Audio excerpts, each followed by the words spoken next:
みんな一緒に世界のニュースを楽しく学んでいくのだ。ずんだもんなのだ。今日ずんだもんが紹介するのはアフリカ大陸にあるニジェールという国なのだ。みんな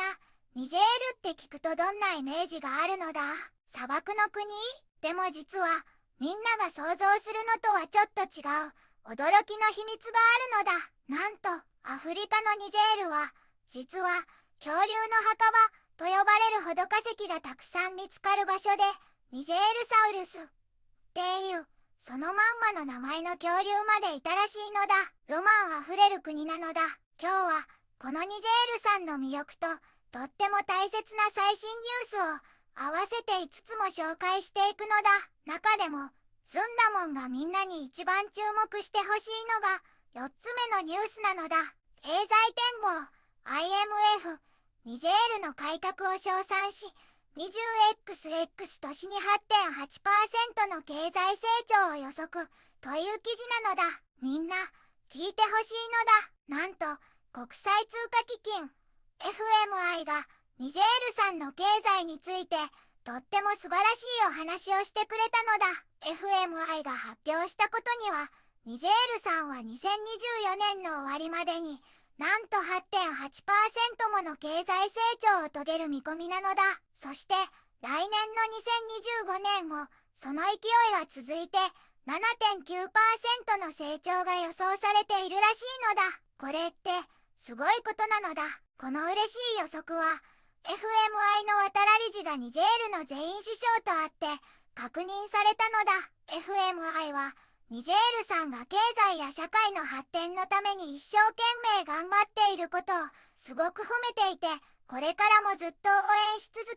るって言ってくれているのだ。ニジェールさんが進めている改革を FMI はとても高く評価しているのだって。渡良理事は FMI のトップであるゲオルギエバ専務理事もニジェールさんの努力をすごく認めているって教えてくれたのだ。FMI はニジェールさんが目指す経済や社会の目標を達成できるようにこれからもたくさんサポートしてくれるって約束してくれたのだ。渡良理事は言っていたのだ。私たちはニジェールさんのいろいろなプログラムを FMI と一緒に見直したのだ。特にお金を借りやすくする仕組みや国が強くなって長く発展していけるようにする仕組みについて話し合ったのだ。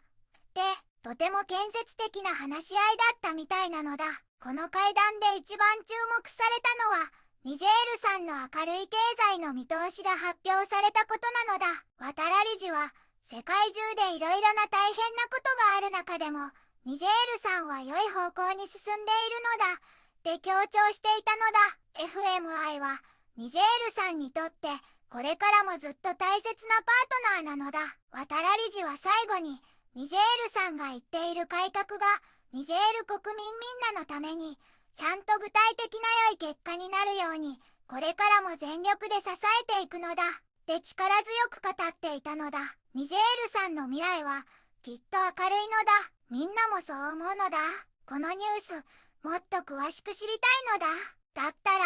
ぜひ高評価とチャンネル登録をして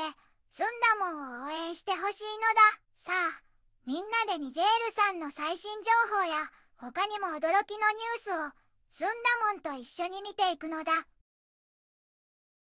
皆さん、今日は西アフリカに位置するどこか神秘的な国ニジェールをご紹介するのだ。ニジェールは広大なサハラ砂漠の南縁に広がる内陸国で国土の中央をニジェール川が潤しているのだ。首都は川沿いに栄えるニアメ国の中心地となっているのだ。この国はかつてフランスの植民地だったけれど1960年に独立を果たし現在は共和制をとっているのだ。政治情勢は時として不安定になることもあるけれど国民は平和を願っているのだ。人口は約2700万人と非常に若くその多くが若者や子供たちなのだ。未来を担う彼らの成長が期待されているのだ。主要産業はウランなどの鉱業と農業が中心なのだ。乾燥地帯が多い中でミレットやソルガムなどの穀物が育てられているのだ。しかし貧困や食料問題など多くの課題に直面しているのも事実なのだ。文化的にはハウサ族やジェルマ族など多様な民族が共存し、それぞれ独自の伝統や祭りを大切にしているのだ。砂漠の遊牧民トゥアレグ族の文化もニジェールの魅力の一つなのだ。最近では2023年に軍事クーデターが発生し、国際社会の注目を集めているのだ。安定した国家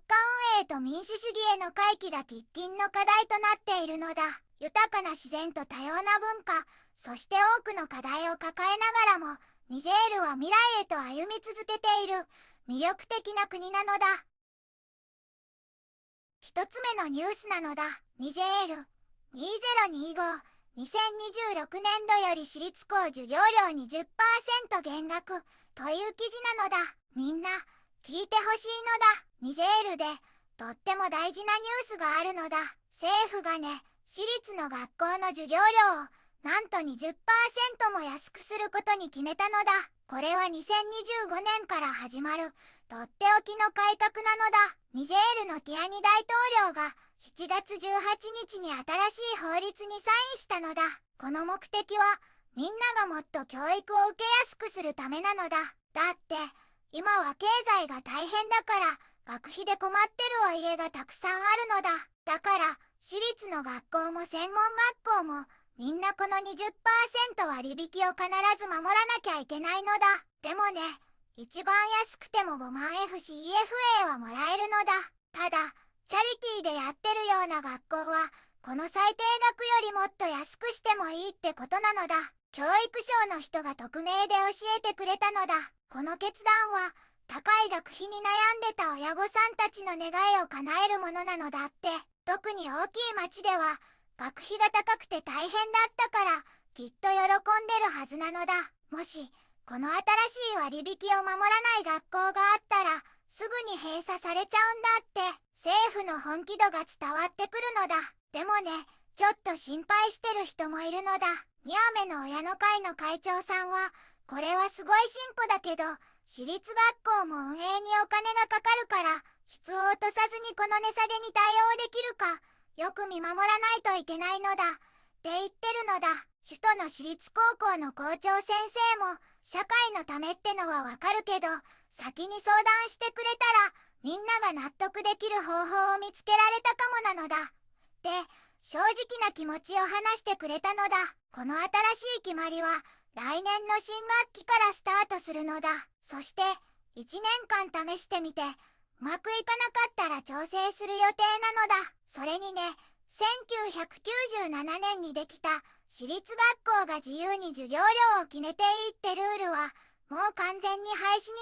なったのだ。ニジェールの教育の方針が大きく変わる瞬間なのだ。この改革がニジェールの何千ものお家にとってきっと明るい未来につながるはずなのだ。スンダモンもこの変化がみんなにとって良い方向に進むように応援していくのだ。みんなもニジェールの教育のこれからに注目してほしいのだ。二つ目のニュースなのだ。CHAN 2025ラミン全員首相 MENAA 大使らに国旗を授与という記事なのだ。ニジェールは2025年のアフリカネーションズチャンピオンシップ CHAN に向けて準備万端なのだ。この大陸規模の大会は2025年8月2日から30日までウガンダ、ケニア、タンザニアで開催されるのだ。7月17日木曜日、ニジェールの首相官邸で経済、財務大臣でもあるアリ・マハマン・ラミン全員首相がニジェール代表チーム MENAA に国旗を正式に授与したのだ。これは大会開幕を2週間後に控えた時期に行われた力強く象徴的で希望と愛国心に満ちた行為なのだ。首相はキャプテンのマハマド・タンジャ・ジブリル選手の手に国旗を託したのだ。この厳粛なジェスチャーは国全体の名誉と信頼を代表者たちに託すことを意味しているのだ。首相はこのジェスチャーはニジェールの色を高く掲げる彼らの能力に対する私たちの全面的な支持、希望、そして信頼を象徴しているのだと述べたのだ。さらに、アリ、マハマン、ラミン、全員首相は国家がスポーツ大使たちを支え続けるという揺るぎないコミットメントを表明したのだ。そして、MENAA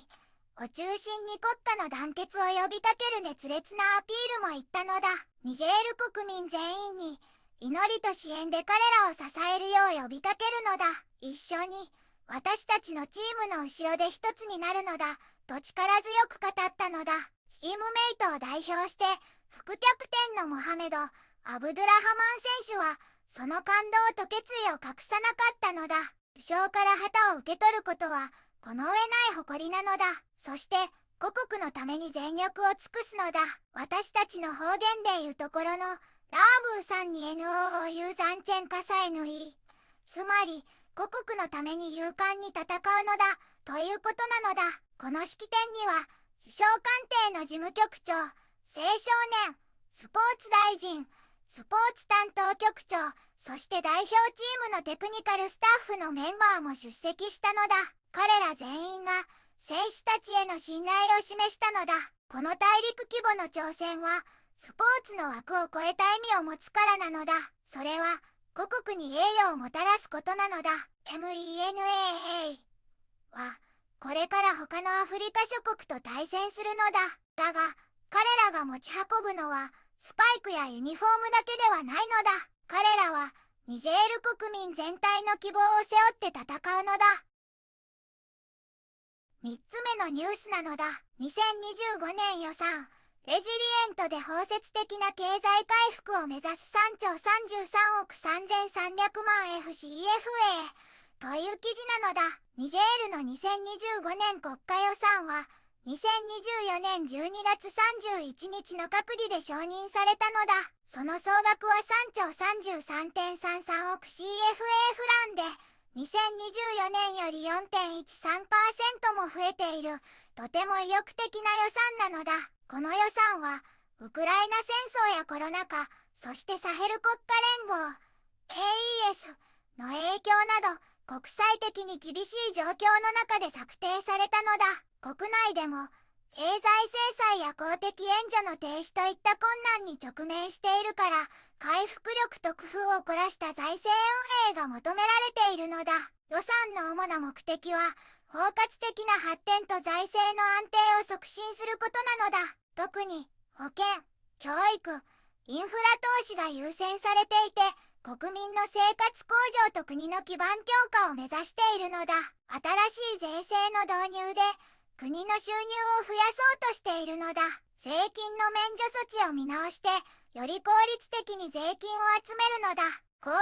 券の譲渡駅には新しい税金が導入されるのだ。オンライン販売にも付加価値税テレビ A が適用されるようになるのだ。貨物や旅客輸送用の新車には輸入関税などが一部免除されるのだ。これは車両の更新を促すためなのだ。ジャーナリストのような特定の職業は課税対象から外されるのだ。これはその分野の自由と発展を支えるためなのだ。国の支出としては2025年の予算支出が2兆526.72億 CFA フラン、債務支出が506.61億 CFA フランなのだ。重要な支出の優先順位としては、契約職員さんのお給料、インフラへの大規模投資、そして保健や教育分野の社会支出の強化に重点が置かれているのだ。最も弱い立場の人々を支援し、基本的なサービスへのアクセスを改善することが目的なのだ。この2025年予算は、単なる資源の分配ではなく、今の経済的な課題に強い国を作り、持続可能な発展の基盤を築くための戦略的なツールなのだ。政府は、地域や世界の混乱にもかかわらず、国民を支え、国の経済を促進し、社会的バランスを維持することに全力を尽くすことを改めて表明しているのだ。4つ目のニュースなのだ。経済展望 IMF ニジェールの改革を称賛し、20XX 年に 8.8% の経済成長を予測という記事なのだ。みんな聞いてほしいのだ。なんと国際通貨基金 FMI がニジェールさんの経済についてとっても素晴らしいお話をしてくれたのだ。FMI が発表したことには、ニジェールさんは2024年の終わりまでになんと 8.8% もの経済成長を遂げる見込みなのだ。そして来年の2025年もその勢いは続いて 7.9% の成長が予想されているらしいのだ。これってすごいことなのだ。この嬉しい予測は FMI の渡ら理事がニジェールの全員首相とあって確認されたのだ。 FMI はニジェールさんが経済や社会の発展のために一生懸命頑張っていることをすごく褒めていて、これからもずっと応援し続けるって言ってくれているのだ。ニジェールさんが進めている改革を FMI はとても高く評価しているのだって。渡ら理事は FMI のトップであるゲオルギエバ専務理事もニジェールさんの努力をすごく認めているって教えてくれたのだ。 FMI はニジェールさんが目指す経済や社会の目標を達成できるようにこれからもたくさんサポートしてくれるって約束してくれたのだ。渡ら理事は言っていたのだ。私たちはニジェールさんのいろいろなプログラムを FMI と一緒に見直したのだ。特にお金を借りやすくする仕組みや国が強くなって長く発展していけるようにする仕組みについて話し合ったのだ。で、とても建設的な話し合いだったみたいなのだ。この会談で一番注目されたのはニジェールさんの明るい経済の見通しが発表されたことなのだ。渡ら理事は世界中でいろいろな大変なことがある中でもニジェールさんは良い方向に進んでいるのだって強調していたのだ。 FMI はニジェールさんにとってこれからもずっと大切なパートナーなのだ。渡ら理事は最後にニジェールさんが言っている改革がニジェール国民みんなのためにちゃんと具体的な良い結果になるようにこれからも全力で支えていくのだって力強く語っていたのだ。ニジェールさんの未来はきっと明るいのだ。5つ目のニュースなのだ。ナイジェリア10度目の優勝とモロッコ2連覇 CAN2024 はサッカーの祭典にという記事なのだ。ねえみんな、2024年の女子アフリカネーションズカップ CAN がモロッコで開催されたのだ。これはまさに女子サッカーの祭典だったのだ。大陸最高の女子チームが集まったこの大会には12チームが参加して激しい優勝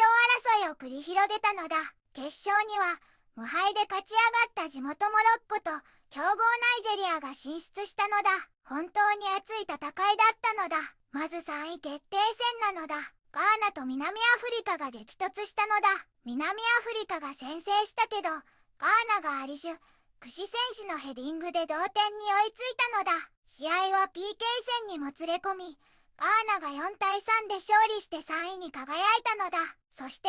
注目の決勝戦なのだ。モロッコは序盤にギズラーヌ・シェバック選手とサナー・ムスギ選手のゴールで2点リードしたのだ。地元の応援もすごかったのだ。でもナイジェリアも黙ってなかったのだ。エスター・オコロンクオ選手が PK を決めて1点差に迫り、さらにフォラシャでイジャミルシ選手が同点ゴール。そして試合終了間際ジェニファー・エチェギニ選手がフリーキックで劇的な逆転ゴールを決めたのだ。結果は3対2でナイジェリアの勝利なのだ。ナイジェリアはこれでなんと10回目の女子アフリカ制覇という輝かしい記録を打ち立てたのだ。モロッコは惜しくも連覇を逃したけど素晴らしい戦いだったのだ。個人賞も発表されたのだ。得点王はモロッコのギズラーヌ・シェバック選手で5ゴール。2022年大会に続く2度目の受賞なのだ。最優秀ゴールキーパーはナイジェリアのチアマカなど G 選手。最優秀選手にはナイジェリアのラシーダット・アジバデ選手が選ばれたのだ。この CAN2024 は女子サッカーの魅力と盛り上がりを世界に示した本当に素晴らしい大会だったのだ。みんなもこれからも女子サッカーを応援してほしいのだ。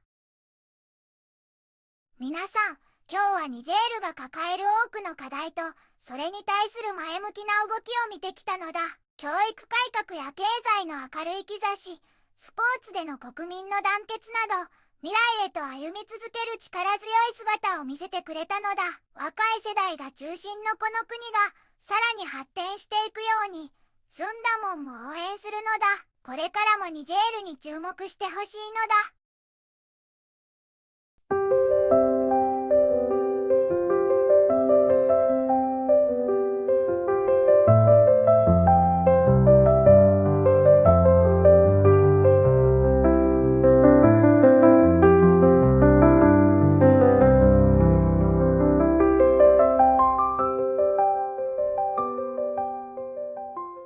こんにちはなのだ。この番組では世界のあまり知られていない国や地域からちょっと不思議でちょっと感動するニュースをお届けするのだ。日本ではあまり話題にならないけど、世界には僕たちが知らないままの出来事や優しさや驚きに満ちた物語がたくさんあるのだよ。テレビでもネットでもあまり見かけない。けれど本当はもっと伝えられるべき小さな世界の声。